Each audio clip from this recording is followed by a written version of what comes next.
Good afternoon, everyone. I wanted to take you through this vocab for the unit, walk you through the PowerPoint, give you some definitions here in case that you're having trouble finding them and anything like that. So, first thing we're going to jump into is the vocab for this unit, the Republic of Texas and early statehood.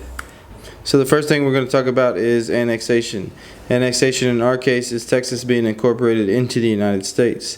The actual definition of annexation is the incorporation of a country or territory into another country or territory. As you can see here, we have the picture of the Republic of Texas here as it stands alone, and then as it's annexed into the United States, it becomes part of the United States in 1845. The next word we're going to have is amend. Now, we talked about this when we went over government. An amendment is to change the Constitution or law. So it's just a recap there for amend.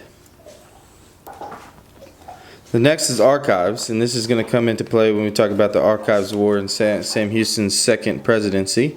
But the archives are stored official government documents and records.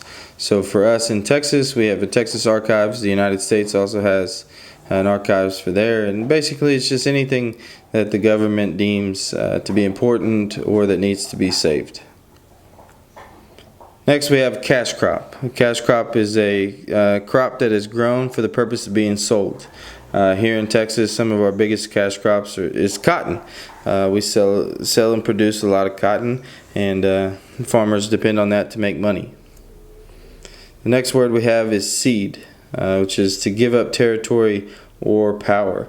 So in early statehood, when we get to it, we'll be talking about the Mexican secession, which is basically the act of seceding.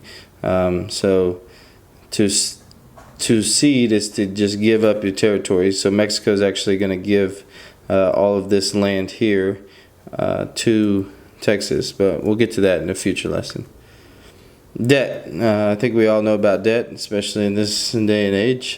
We've talked about it a couple times in class, but debt is money owed or due. So if you carry debt, either credit card, the state can carry debt in the form of like a loan or something like that that they use to pay for various expenses, but that is in debt. The next word we have is diplomat. A diplomat is a person who represents a nation's government in their relations with another nation's government. Here in the United States, we have a lot of diplomats that go and represent the United States in various countries to make sure that everybody's interest is well taken care of. And they meet together and talk about things such as treaties and things like that.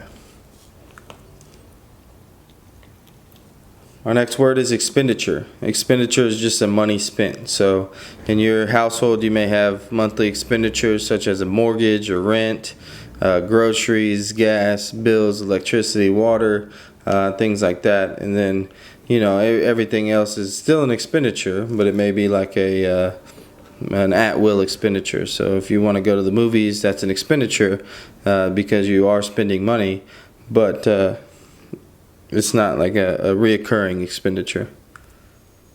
Next one we have is frontier.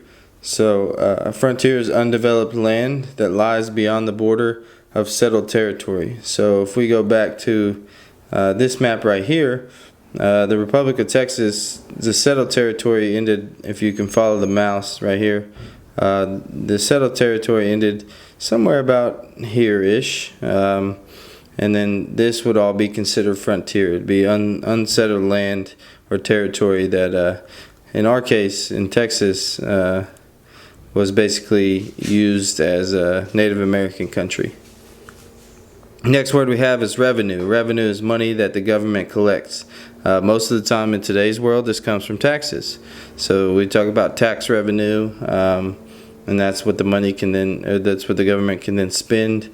So the revenue is just the money that the government collects.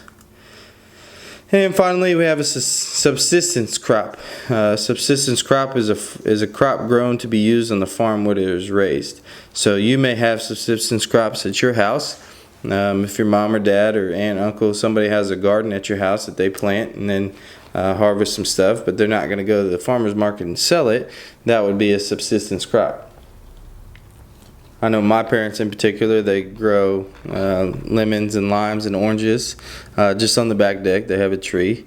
And so they, just harvest it. They get joy out of, eating something that they raised. And so that would just be an example of a subsistence crop for my parents.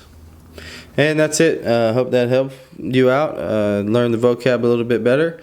And we'll see you in the next one.